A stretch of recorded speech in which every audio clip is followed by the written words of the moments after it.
So welcome to the Village Zendo's book discussion series. Today we're very fortunate to have Nancy Mujo Baker Roshi. She is the founding teacher of the No Traces Sangha and a professor emerita of philosophy from Sarah Lawrence College, where she taught for over 40 years. And so without further ado, I would like to invite Mujo Roshi to say a few words, however many words she'd like to say, and then we will move into Q&A and discussion and give everybody an opportunity to say what they'd like. Mujo Roshi. Thank you. Should I be on the speaker screen? Let me see. There we go. Okay. Hello, everybody. So I was thinking, original title for this book was Opening to Oneness with the Zen Precepts.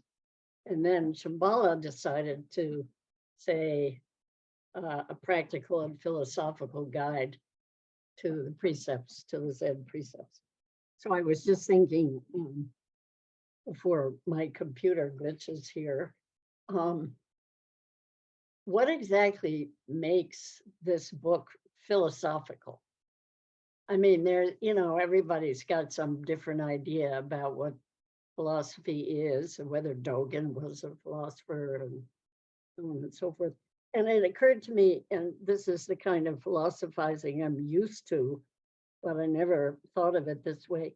It's simply about connecting things that we Zen students, we Zen people are used to hearing these terms like suchness and oneness and so on and so forth, without really bringing them together, connecting them. So I think that's one thing I tried to do in the second half of the book.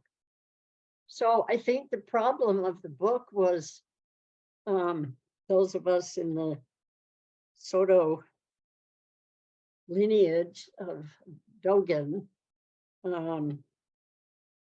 are used to, when we study the precepts, there's the sort of absolute never ever kill anything, and the example of the Jains who wear masks to prevent from breathing in little mites. And then there's the so-called relative, just the contextual world that we live in, where we make our moral choices.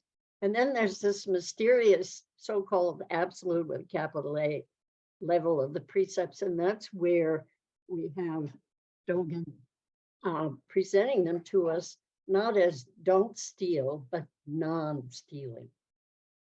So I think I wanted to see how we get to that, and also what the first half of the book has to do with that, namely our learning to welcome and befriend and so on and so forth, the thief in us, or the killer in us, or the liar in us, and so on. And because if we don't do that, then we've kept part of ourselves out. And of course, that narrows us down. And but what we're used to thinking ethically or morally is don't. There's stealing, and then there's the good version, don't steal, should not. So so ethical precepts are always sort of separate from us. Here, and then there's the precept, and I follow it or adhere to it, and lots of different words for that. But I think the I know the non-version, it overcomes that separation, so it's non-dual. So it's that we automatically do the so-called right thing, and out of the sense of oneness with the other. And the other, of course, could be a person, but could also be the planet or many different things. I mean, I come up with a lot of different examples there. So I think the other thing to say is in the first half of the book, which were originally, they were originally Dharma talks and then essays that Tricycle magazine published. And what I recommended was that I myself tried this and recommended to the reader to think, to expand this term stealing. I mean, you might say about yourself, well, I've never stolen anything, but do you ever steal attention? Do you ever steal? I mean, there's so many versions of this that we could come up with. So maybe, I'm not sure how this works, but why don't we just open this up and see who has questions or comments or whatever. I don't know how many of you have actually read the book. So here I am.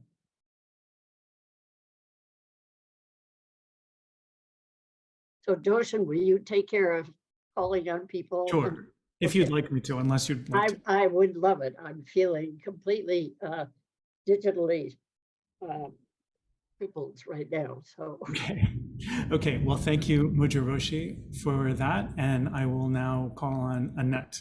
Annette, please go ahead.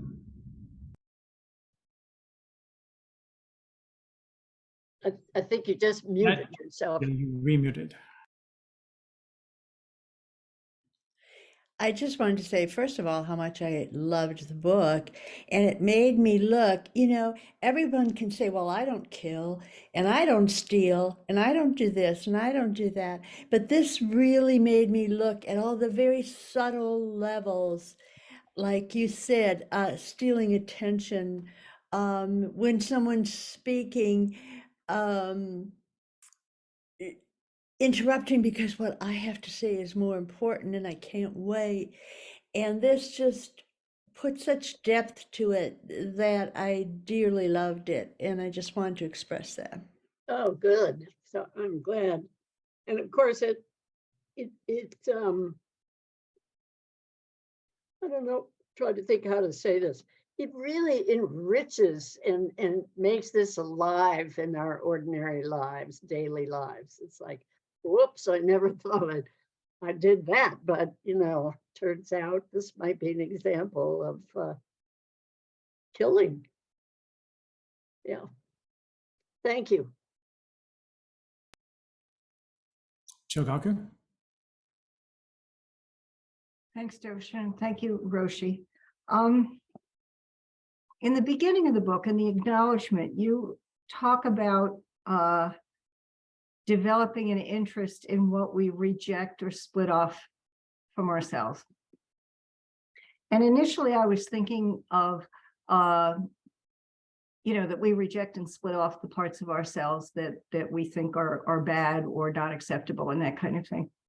But later in the book, I came to a couple of just astounding concepts that had never come to me. And I realized, you know what, I've split these off as well, even though they are beautiful and positive. So that what they are is, the first concept or sentence was that that when we take refuge, we don't take refuge in the three treasures, we take refuge as the three treasures. That is so far from anything in my consciousness or anything that I have learned or understood in my practice. And the other was that when we take— Let me just say one thing. There you see the non-duality. Yeah. And Dogen, actually, one of his little essays in the Shobogenzo is about the three treasures and that we are them instead of taking refuge. Or taking refuge means becoming them, I guess. Becoming them, yes, Yeah. yes. And then a corollary, thank you for that. The corollary was that when we take Jukai, it does not mark the fact that we are Buddhists, but that we're Buddhas. And I'm still just, of sort of Yes, glowing with that's, both yeah. these concepts that I really thank you for including in this, the whole discussion of what the precepts are and how they relate to, the new non-dual Yeah, understanding of the precepts. right. Oh, good. But it's interesting because if you really look at the ceremony, at least as it's done in this lineage, there's no talk of being a Buddhist. I mean, there probably wasn't such a thing as being a Buddhist. It might have been, well, actually, I think in Dogen's day there was. But it's a little bit like imagining that St. Paul converted to Christianity. Well, there wasn't such a thing as Christianity, So, yeah, thank you. Suya?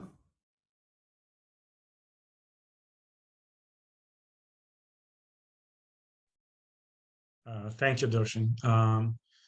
Roshi, if I may, I have two questions. Please. The first one is, I was sort of like struck by the word interpenetrate that you used. Yes, yes. And because I kept thinking back to some passages that more or less echo the Tao Te Ching. And actually, I kept thinking about the word, I don't know, somehow I guess I prefer the word merge, merging with the Tao, merging with the path. So I don't know if you have any thoughts about that. And my second, sorry, Why don't I deal Sure. with that first? The problem with merging for me, well, let me put it another way. Dogen really is so articulate about this, that when there's interpenetration, we do not lose our identities, even though they are no longer conceptual. So the trouble with merging is that it becomes, as it's used in psychology and so on, it's as if one has lost what he would call the absolute particularity of the two mergers. The two interpenetrators. So I think that's why, and the term in Zen is interpenetrating. It's not my term, and and I think that's why. So, but that's an interesting point. But also, how does that relate to Thich Nhat Hanh's interbeing? Well, what Thich Nhat Hanh does is beautifully is to succeeds in, or let me say it another way. He deals with emptiness on its other side, namely interpenetration. I mean, emptiness is the emptiness of anything. It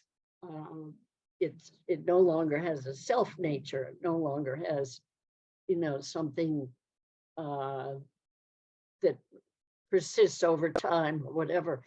And so anything, as I like to say it, anything is what it is only because of its connections to everything else. And that's what he means by interbeing. And I can't remember which little book of his, I think it's called Interbeing, but the other title could have been Emptiness. Okay, thank you. So my other question is rather vague because I can't find the exact passage, but there was something in your book that referred to, I think it referred to Dogen criticizing, Yes. I think, Rinzai Yes. and the person with no rank. Can you explain that a little bit? Yeah. It was very surprising to find that, it made me very happy because, of course, Dogen, for Dogen, we need to become one with everything. Nothing's excluded, including when I make myself somebody, a person of rank. or when I'm angry, or when I'm whatever. That being able to interpenetrate with that is, he doesn't exclude anything. So there's one passage where he talks about anxiety. And of course, Rinzai was a lot earlier than Dogen, and I think was really trying.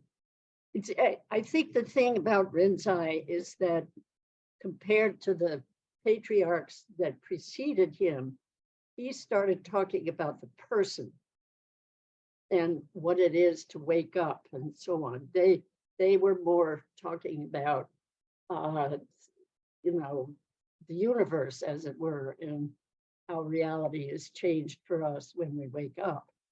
But he was, I think this is a turning point in the history of Zen, where there's more emphasis on the actual person. And so a person of rank is, you know, I'm a this and not a that, or I'm this rank and not that rank, etc. And becoming a person of no rank is to become selfless.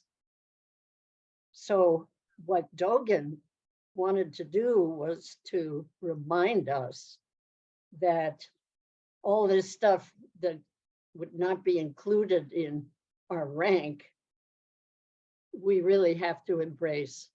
It's part of reality. Okay. Does that help? Yes. Okay, good. Thank you. Welcome. Joshin Roshi? Hey, Joshin.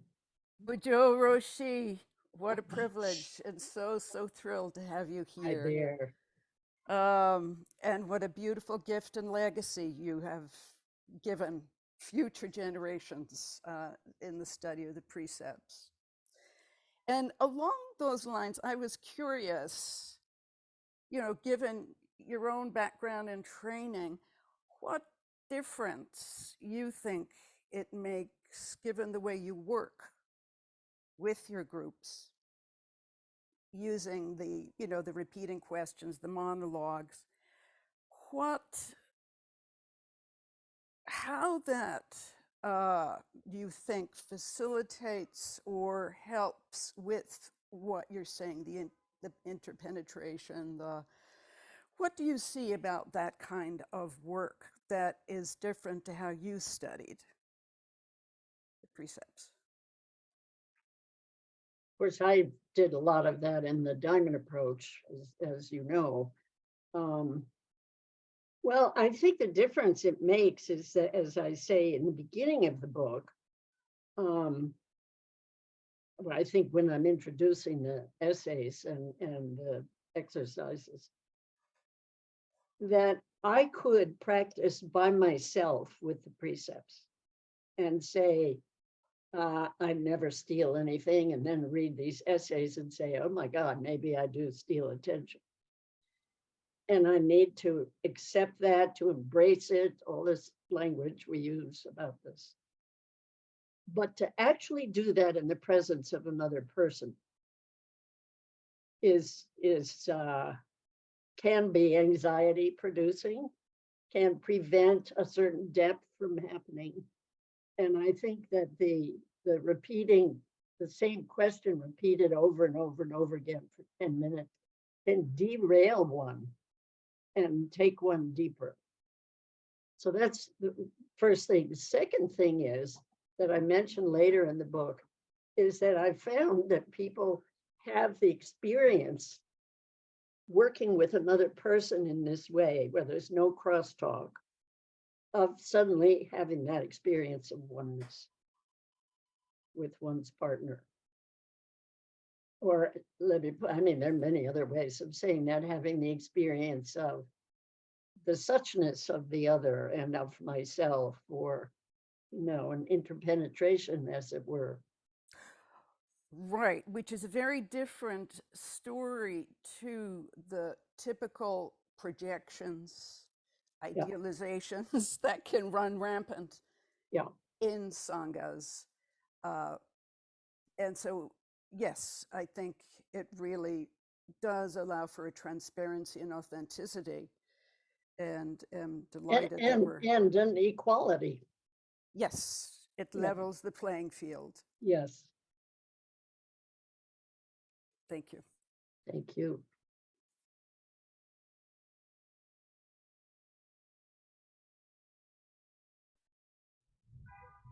Roshan? Thank you, Doshin. Yeah, this is wonderful to meet you, Roshi. I will admit that I have the book, but I have only started reading it. So if there are other folks on this Zoom call who have not yet read it, I have now destigmatized Good. having read the book, and feel free to ask questions and just respond to what's happening in the moment.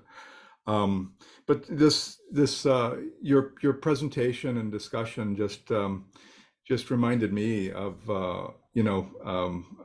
when I took the precepts, which was a very long time ago, and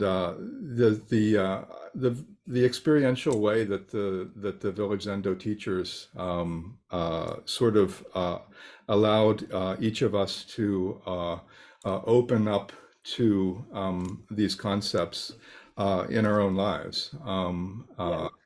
And when you were talking about, the precept of not killing early on this evening, some of the memories of that time 20 plus years ago came back to me of, the way in which, we can as a result of our upbringing or societal expectations, suppress or kill aspects of ourselves. And it was that discussion that allowed me to open into those aspects of myself that I had been suppressing.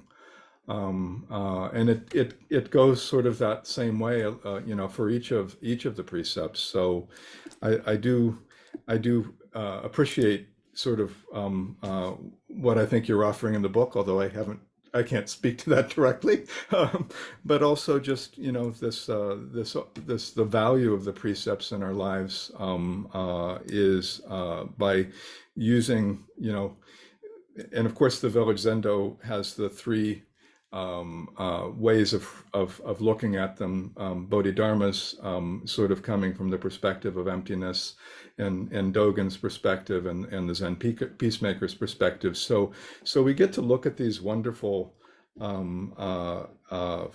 teachings from many different perspectives, and I think it just it is a way at a certain point, actually probably at many points in our practice, of opening up to what the precepts are in our lives. So that was not a question, that was a statement. You can respond to it as you see fit.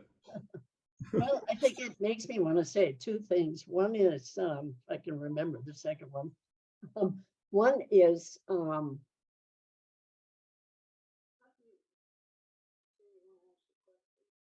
me think how to say this, that the important thing here is that we finally stop treating the precepts as precepts.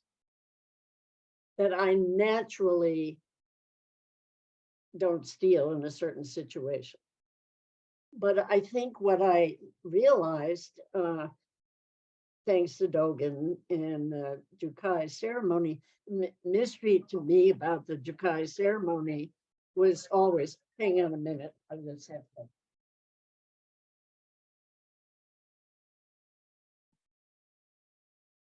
It's the wonderful thing about Zoom. We're in each other's lives, whether we like it or not.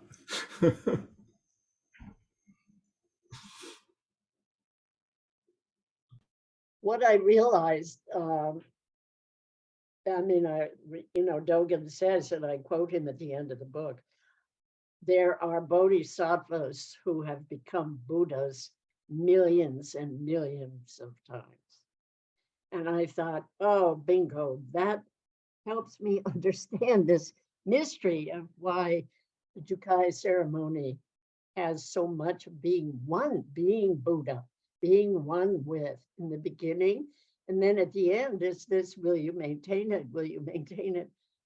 And of course, I think some of our ideas about when we begin practice that somehow waking up is some permanent thing.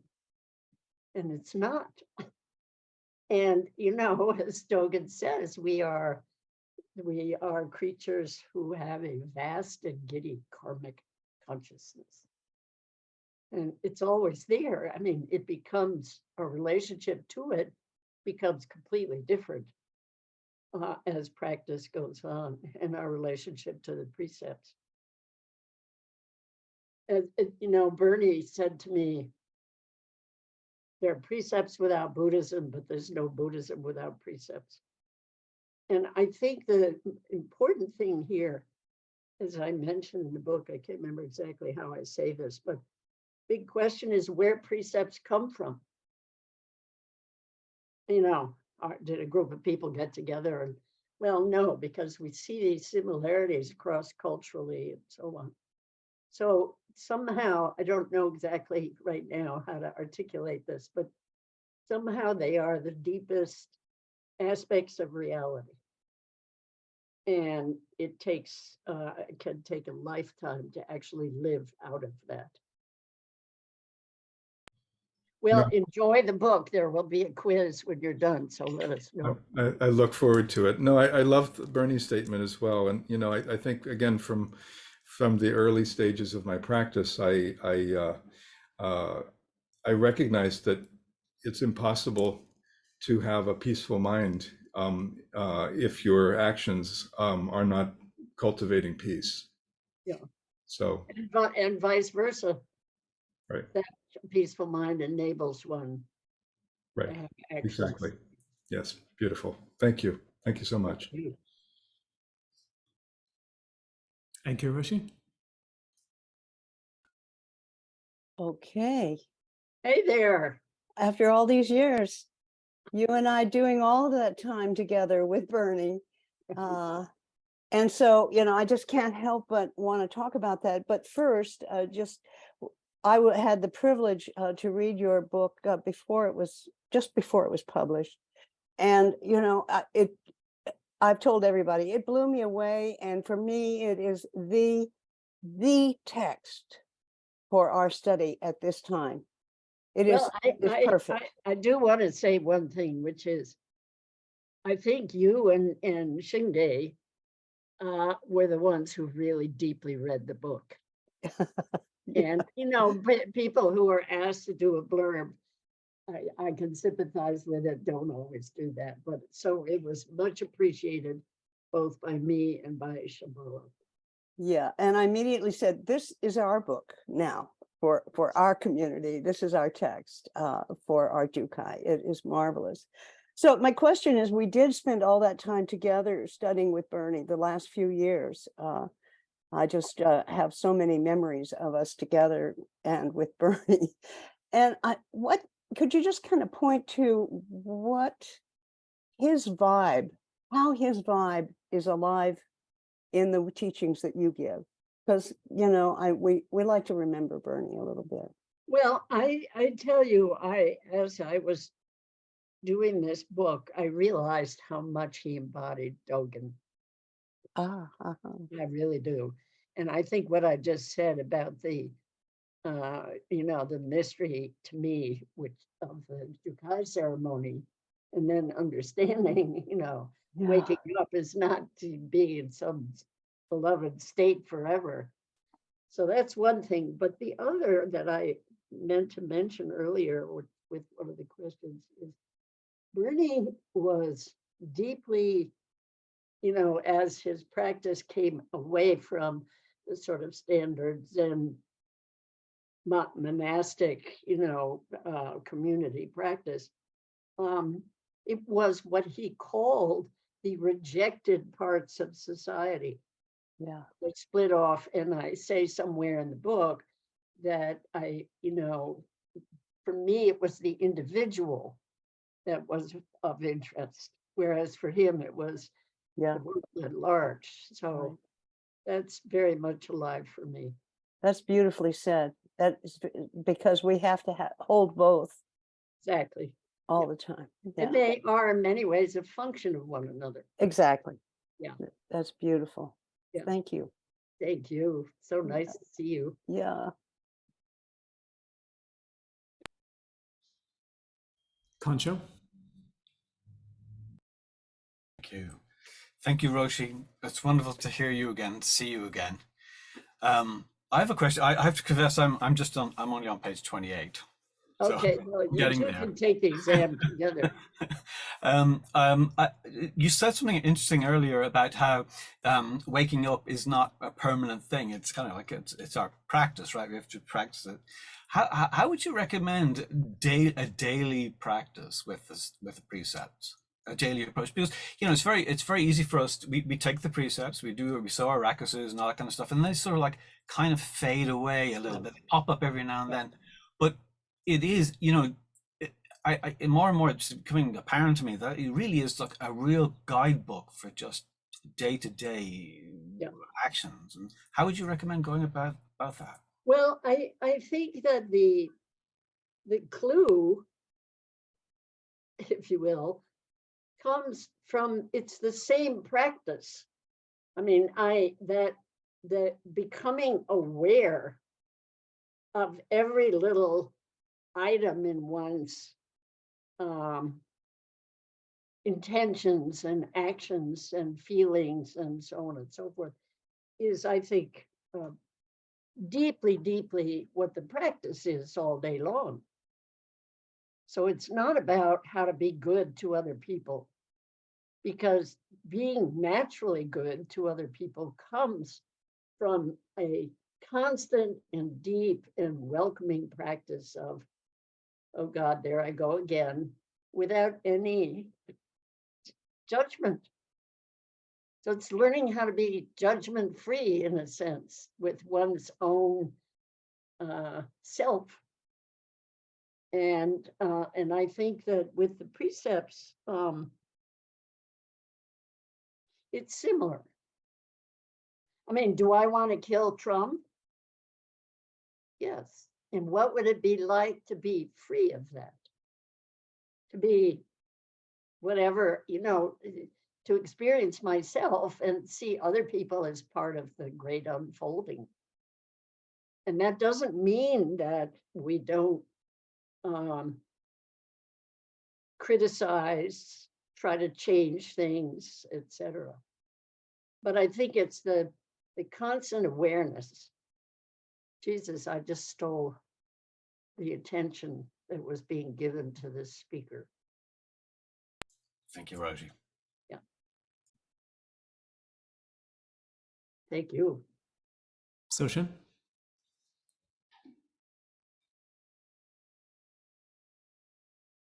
Yes, hi, thank you, and nice to meet you.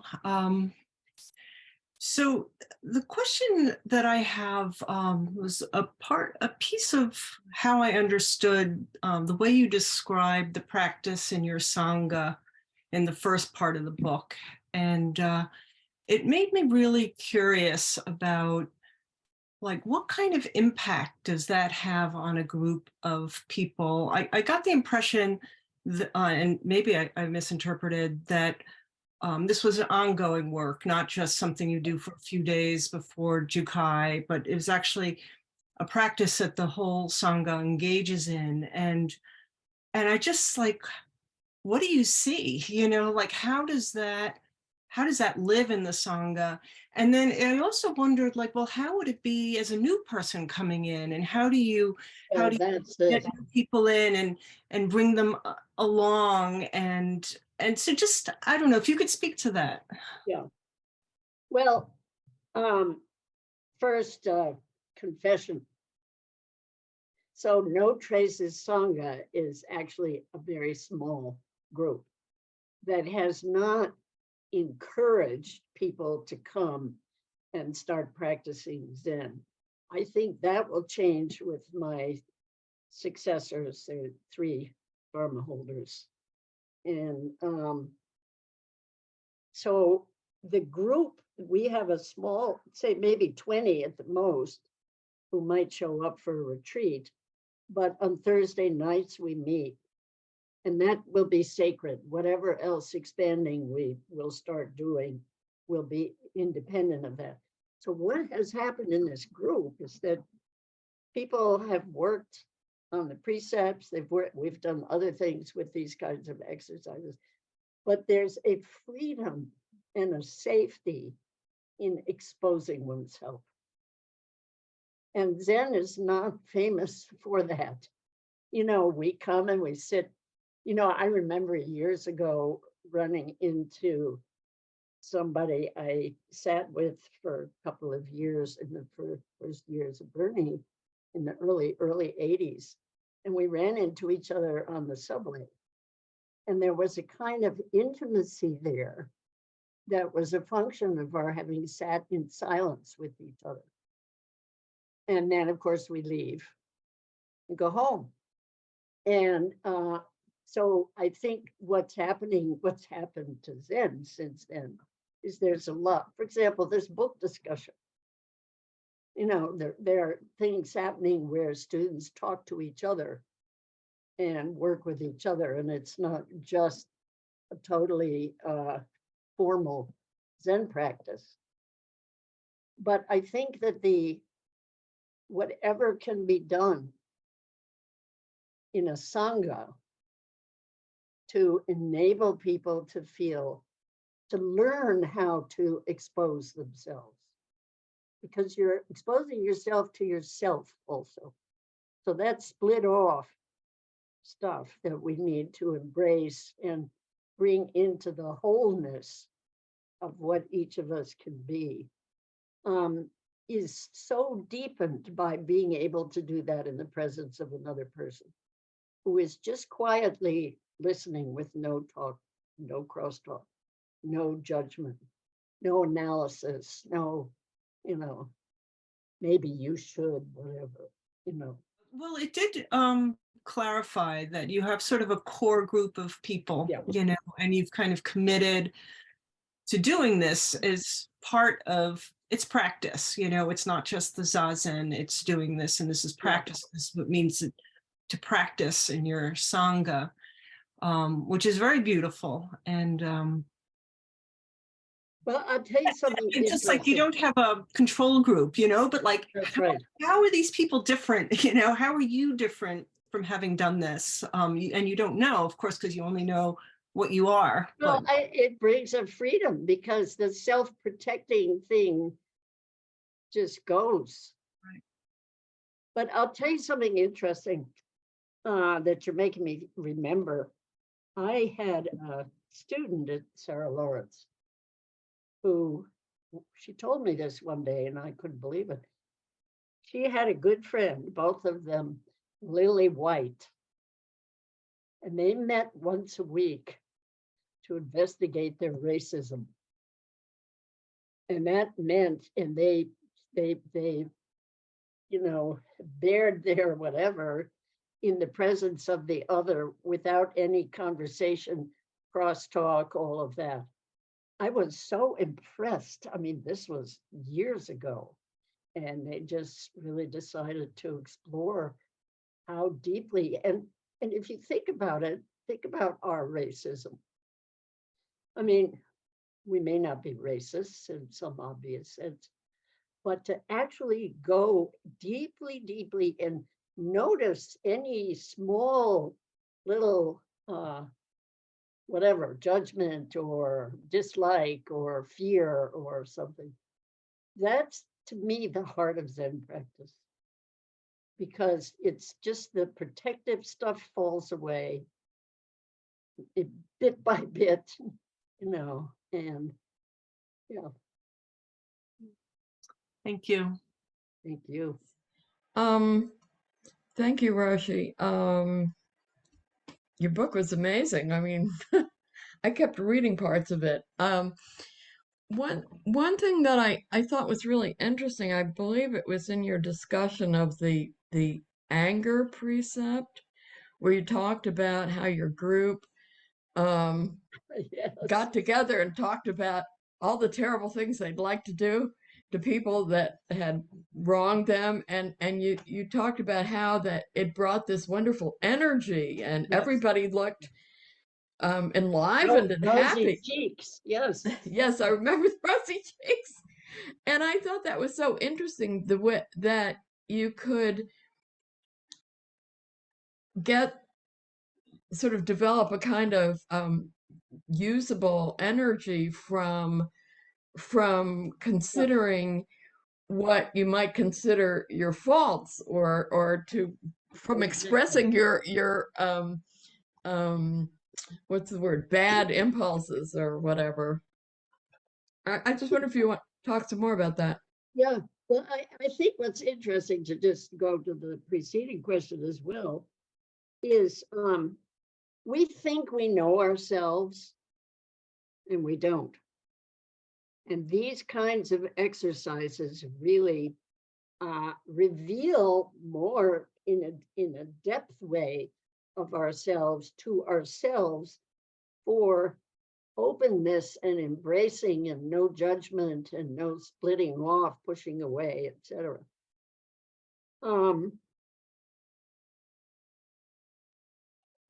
You know, that was years ago. We used to meet in a church basement in the neighborhood. We had this big circle on chairs. The floor was too damp. And so I had told people that I was at a small party where the two hosts decided, they started talking about the different ways that they got angry. And then it was decided that we should go around the circle. And I remember I was terrified. I thought, I don't want to do this. And then when it got to me, I was astonished. I mean, I was Dr. Strangelove riding the bomb to blow up the whole world. But you can see just in that, oh my God, do I have to reveal myself? But I had no idea of what I was going to reveal or what there was to reveal. It's just the idea of being angry or competitive would be another way of stealing. All of that is, we just sort of stay on the surface with these things. But to truly investigate, I think, goes much deeper when it can be done with other people. Thank you.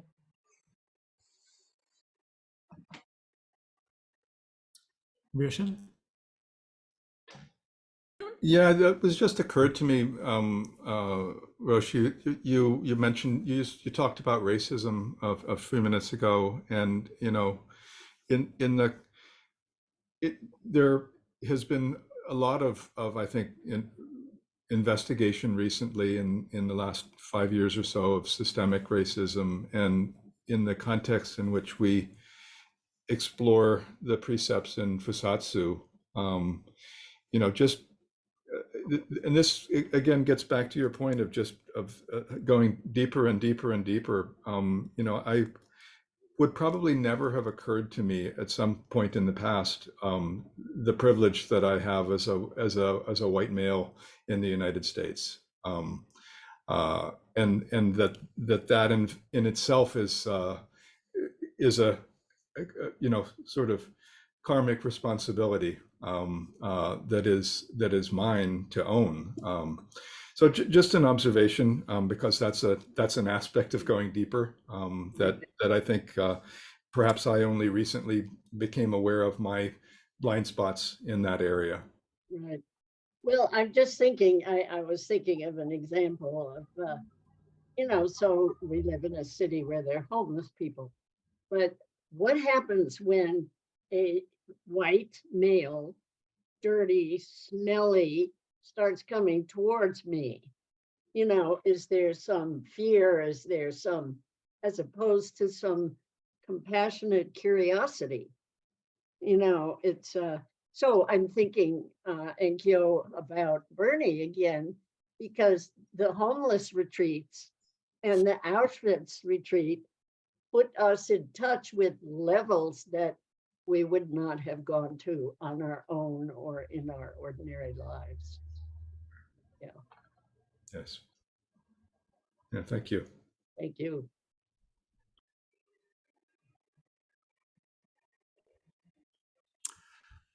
Roshi, is there something that you think should be a precept that's not a precept? If you were Well, precepts? Why don't we hear from you? Anybody have any ideas?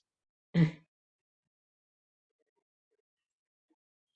mean, it's interesting that anger is the one precept in the list that's really about an emotion that's mine, you know. It's so let's think of, you know, don't be envious. Don't be jealous. Don't be, you know, I'm just thinking of emotions here. Don't be so sad. Don't be sad all the time or whatever. I mean, it sounds silly, but I don't know. Do you have any thoughts? Well, it's interesting that you said you picked don't be jealous, don't be sad. You didn't say don't be happy, like non-being happy, non-being generous, right? So I wonder, even though we're not supposed to reject these parts of ourselves, right? Like, I wonder if you could say something about the formulation of these, which is like non being angry, right? Like, Yes. when I was reading Yes. your, I was like, Yeah. I want to be Well, less angry. right. And this is, you know, I think it's really involves reading the second half of the book carefully and following the thread through, is why the exercises in the first part of the book, the befriending the failure to keep a precept, is required in order to get us to the non-place. And the non-place is, you know, I give the example of my student who had a wonderful example. He has an Airbnb up in New Hampshire, and he had a couple coming, and there was a big flood in New Jersey where they lived, so they couldn't come. And the first thing that occurred to him was, oh, now I can find somebody else and get 2 payments. And he was sitting, and it suddenly hit him, you know, and he called these people. They were up to their chests in water. It was a flood. And he called them, and just, it was a total turnaround for him. But it had no shouldn't, anything like that. And I mentioned the fact that he'd done quite a bit of work on sort of opening up to all our, it's kind of odd way to say it, but our failures to adhere to the precepts, because they're separate from us when we fail, and they're still separate from us when we succeed. So the non thing is neither succeeding or failing or anything. It's just what naturally happens. I don't know if that helps. I wonder if there are ways that this intersects with your teaching or your research as a philosopher that you think would be interesting to draw out. Well, happy to say I'm retired now, but yes, I think, you know, I was a kind of joke with Sarah Lawrence has, you know, 15 students in a class, and then a one-on-one with each one of those students. So there's a lot of deep contact with the individual students. And, you know, anytime a student, I mean, it was a joke about me. I wasn't aware of it, you know, it wasn't intended as a joke, or I don't think I was aware that I always did this. But a student would come and say, I can never organize a paper, and I would say, good. Because then it was about, let's go into that first. And then we'll figure out how to move beyond that. So I you know, I think that not only has the philosopher showed up in my Zen practice and teaching and so on, but the other was true as well. I think very much my Zen practice showed up in my academic teaching. And also I think a part of it is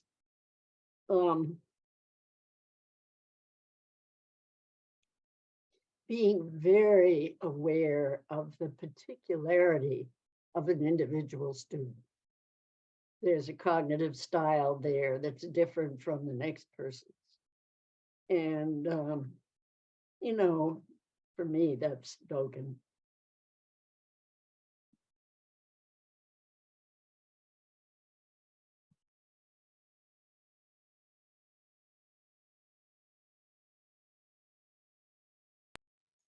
I Shuka? mean, what just occurred, I mean, this isn't from Dogen, but it's certainly, these questions of what is Buddha in the literature? Thoughts and feelings, your thoughts and feelings. What is Buddha? 3 pounds of flax. What is Buddha? A dried shit stick. Nothing's excluded.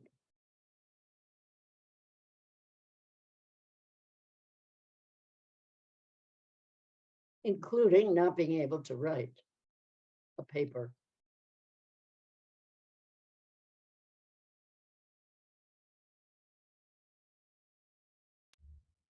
So maybe, I used to tell my students if there were no questions, I'd say, your parents are paying good money for this. You better take advantage of the opportunity to ask a question. We have a couple people wanting to Yes. take that opportunity. Shuka, go ahead.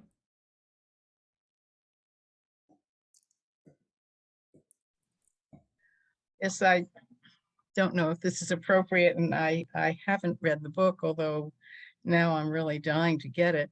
But everything is appropriate, see. I wonder, could you say a few words about how you came to Zen? Well, I was raised Episcopalian, and I loved it.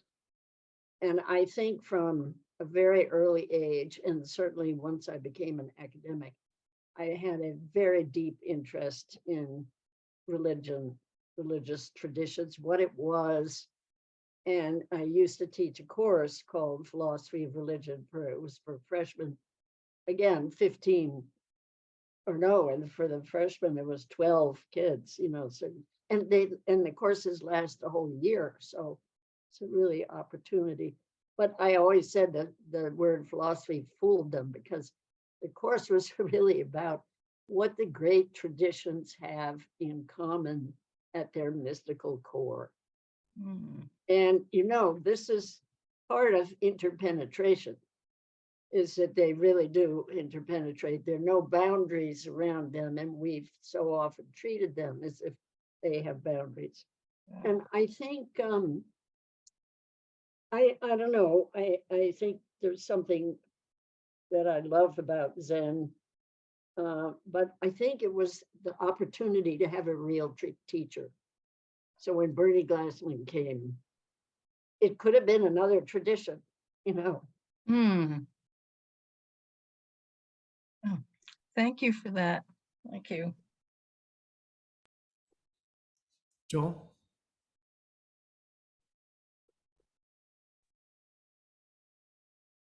Thank you. Roshi, I just want you to know that you've held me and held my attention all afternoon, much more than I expected. So that's been a nice surprise. Thank you. And I'm still back with the question that was brought up a few minutes ago about can you suggest any additional precepts? Oh. And I thought it was a great question. And then one popped to my mind. So I'd like you to maybe Please, let's respond have to it. this. I don't know exactly how to put it, but thou shalt not take any of this shit personally. Any of this stuff personally. That's a good one. Very good. Thank you.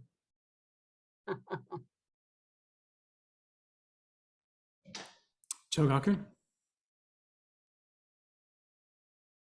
Roshi, this has been a extraordinarily powerful and searching, delightful exchange among all of us with you. And I'm wondering whether this is what you mean by working with shining insight, or does that mean something more than, it's hard to imagine what could be more than what this conversation has been, but that's what came to mind as I sort of looked back over this last hour.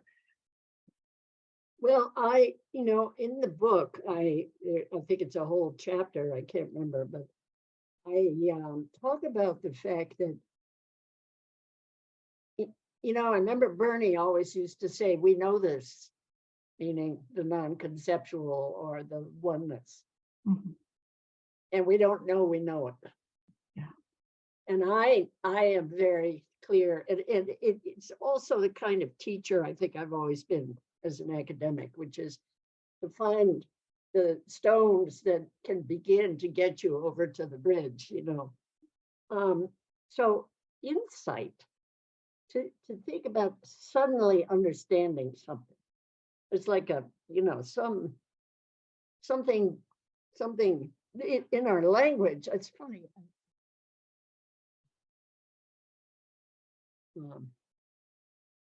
Earlier, this might be worth reading because I'm not sure I wrote this book. I think the faceless fellow wrote it.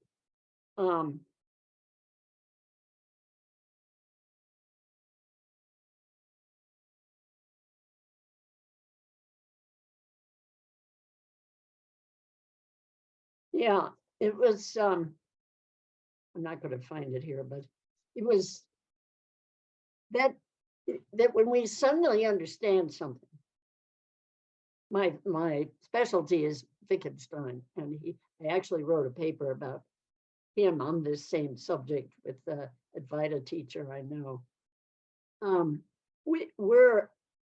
There's a moment out of time in which that insight happens. Yeah. And our minds go to what we now understand, not to that moment. And I always encourage my students to pay attention to those aha moments, Mhm. or laughing, getting a joke that, you just, it's out of time. Yeah. Or, and the language, this is what I was looking for here. The language is a receptive one. It hit me that, or I burst out laughing. These are sort of time out of time things, and it's not, to use Dogen's famous words, it's not me carrying myself forward, but he uses the expressions of suddenness. It's like a sneeze, and those experiences, something leaps out at us, and this is what we don't notice. Yeah, And I encourage people to notice that. I understand.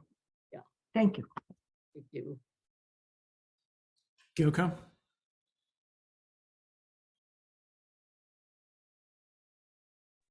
Yes. Hi. Yeah, thank you. I'm reading the book for the second time now. And I really want to I'm seeing a lot of things I missed the first time around, and happens to me too. It's really inspired. And I think, I love the creativity in the way and the sense of the way the language is used, and also your choice of authors to quote from, like the Roach poem. I'd never heard of Muriel Rukeyser, and so it sent me down a whole path. Like, I've got to find out who this person is, she because was that is amazing. just to read that poem, which, someone talked about racism. I guess it was you. I mean, you could substitute a few words and you've got a lot of depth in that. And I think the question I have is one I sort of posed with another Sangha member earlier, like, what would happen? Would our Sangha, we're so private in many ways, we do individual interview, and yes, exactly. Would we try and exercise this like this? Could we? I don't even know if I can handle it. I can't even answer those questions for myself. But that's kind of, I guess, something I wanted to throw out there. And again, with my deep gratitude, I'm going to keep reading. Well, if one of the things you could do is find 2 or 3 other people and run an experiment. Just try doing one of the exercises. Tell me a way that you kill. Or, well, whatever. So, yeah. Yeah. And also, I think how how to work with that knowledge without the contradiction of becoming deeply self-conscious about everything either, and paralyzing ourselves, because it looks like the other side of the coin to that, to me, right? I'm worried, that's cause for concern, perhaps. Well, I think that's the, let's say I discover in doing one of these exercises that I'm very competitive and I tend to steal attention when if the room is paying attention to somebody, and somebody used the example of interrupting, and I can't wait to get what I have to say in there. I think the older we get, it's about memory. I'm not going to remember what I wanted to say. Now,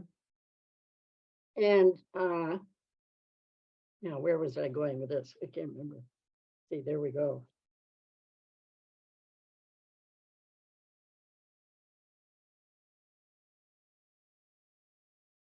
Where was I going? Oh. I can't, I'm completely lost. So, okay. and guess what? I don't mind. But I'll think I'll raise my hand if it comes to me. Cool. Jan, go ahead.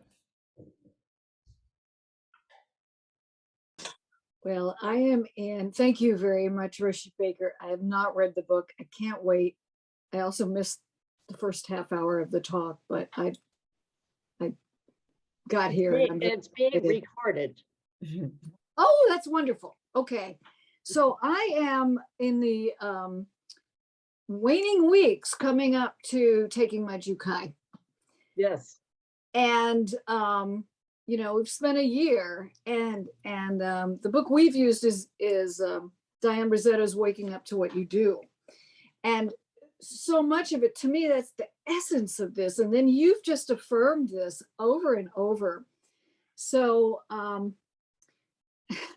I've got the last bit of the placard to work on my rakusu, and I have to give a dharma talk to the Sangha I'm working with on Tuesday. And I realized I'm going to make the talk. I know what the talk will be. It's how not to sew a rakusu. Because the rakusu process brought up for me all these obvious, I had to be forced to see what I do. First of all, I can't do it. What am I going to do? I can't use my hands. I have carpal tunnel. I don't know how to, I won't have the time. I mean, all that. And then, of course, one reason why I'm still working on it 3 weeks before Jukai is because I procrastinate. And it really hit me as I was taking out some stitches, actually. I was going to leave them because I was in a rush. And I realized that's something I do too. I don't pay enough attention, and then I don't honor that. Yes. So every bit of that process, as you were saying, everything we do out there. This has just been a real gift, putting the capper on it as I start to know how to sew and not sew my life. Thank you. I just want to make a comment about the Jukai ceremony, about being a Buddha, not a Buddhist, which is really important. And I remember procrastinating many, many years ago. And Bernie Sensei then, in Daisan, seeing him, he said, Nancy said, what's happening? It's like, why is this taking so long? And I never had this thought in my entire life. But what popped out of me, as if it were about becoming a Buddhist as opposed to something else, what came out was, what about the Eucharist? And he, without missing a beat, said, it will only deepen it. And the Eucharist is communion, you know, and with the wine and the bread. And, yeah. And so there are no boundaries. You know, being a Buddhist as opposed to something else is to make boundaries. So the interpenetration of, you know, I used to say at the beginning of my course, if you think of a triangle with 5 things coming to a point at the top, and each one of them is a religious tradition, Hinduism, Buddhism, Judaism, Christianity, and Islam. And way down at the bottom here, people kill each other in the name of their religion, their identity, taking it on as an identity. And then the deeper you go, you're not becoming more and more of whatever the ist is. You're deepening more and more a way of being in the world. And the deeper you go, the closer you are to the other traditions. You have more in common this way than you do with your own tradition. So just remember, this is a moment and the ceremony is so moving. And that's the other thing about sudden understanding and laughing, is to pay attention to those moments when you're moved. Because we don't know what it is. Afterwards, we could say. So the ceremony is very moving to the person who's receiving the precepts. And that's about being a Buddha. The end of the ceremony is asking you to, you know, affirm your commitment to the precepts, which is completely different. Yeah, so wonderful you're doing this.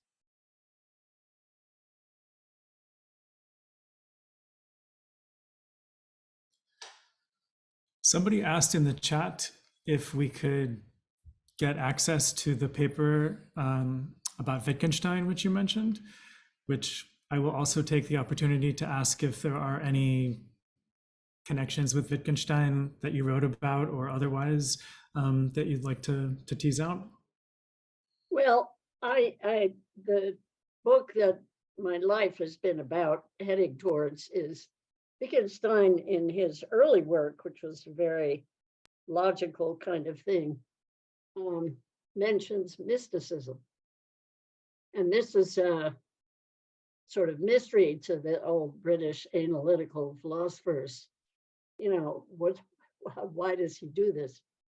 So that's a book that I want to write. And the title will be Living and Philosophizing Without a Why, Wittgenstein and the Mystical. So it's really explaining how the later work, he thought of philosophy as being like an illness, and that what he had to offer was not more theory, but rather therapy, to cure us of the generalizing illness that we all know, sort of generalizing, abstracting illness. So living and philosophizing without a why is extremely Zen. I mean, that's what it's about. Why does the whatever, you know, is not asking for an explanation, because there is no why. In the moment when the moment of spontaneity, let's think of it that way, there's no why. Why did you suddenly? I don't know, you know. Anyway, those are, I can send you the essay. Okay, thanks. And then I can share it with either the person who asked, or I can just email it to the whole group if your publisher doesn't mind that kind of copyright. It's not been published, so I'll put that on the cover. Yeah. More the better. Shutoku. Hey, Shutoku. Hello, Roshi. So good to see Hey, hi you. there, both of you. Hello. I have a question about virtue. Yes. If there is such a thing in Zen. Well, I don't think the word occurs, however, it would be whatever the, I mean, that's an interesting question. It's like, so what is virtue? That's the question. Well, you're combining it with what is Zen. So I'm, Mm-hmm. I mean, we might say that somebody, and here's the language philosopher in me, we might think of somebody as very virtuous who in no way thinks of virtue. And that doing this as opposed to that is virtuous. So, I mean,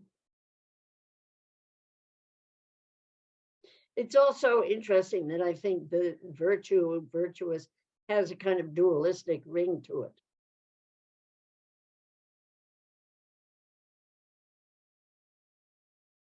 I don't think. Yes, yeah, I was wondering about the precepts, and it feels a little bit like a stumbling block. Yes. Notion of virtue and Zen. Yes, exactly.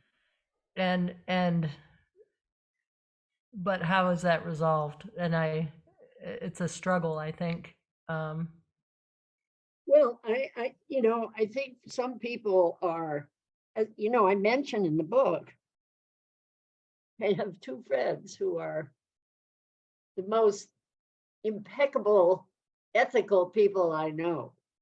And every time I have dinner with one of them, I come away inspired, but that's a dualistic thing.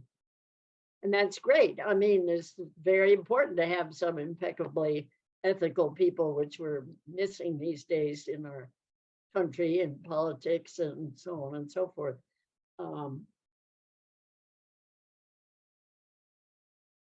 But I think that's different from the one who is naturally good. I'll use that word. Yeah. And there's nothing wrong with it. It's very important. And all those times that we are not a Buddha, and to remind you that Dogen says there are bodhisattvas who have become Buddhas millions and millions of times, which indicates that, that's a moment out of time. But when we're not Buddha, the precepts can be very dualistically, I don't know, is this going to be stealing or not? I want to have some transparency here. One translation that Roshi Enkyo gave for my name, Shutoku, was guardian of virtue. So I'm trying to figure out what that means. Yeah, I would nail her. Well, I mean, this is, as I know you, it's perfect. It is, but this is, first of all, our ordinary language and our ordinary lives and our ordinary everything, we don't get rid of that. We don't throw that out. I mean, that's one of the big mistakes that some people make about Zen practice. So this is a great name. It's a big job, though, I have to say.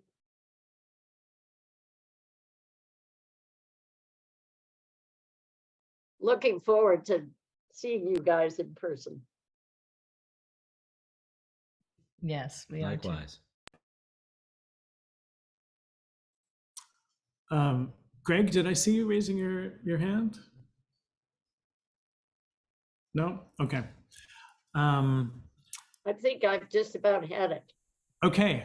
All right. Well, thank you very much for being here. This was really special.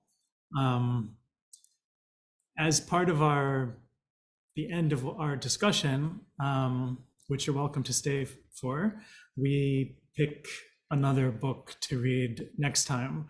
Are there any books that you've read recently or that mean a lot to you that you'd recommend that we consider? Nothing pops up, but Okay. 10 minutes from now, if so, I'll email you. Okay. All right. Well, thank you. Thank you very much. Thank you. This has been Thank you. Thank you, very Nancy. enjoyable for me, and I've really appreciated the questions, and so thank you all. Hope to see you in person someday.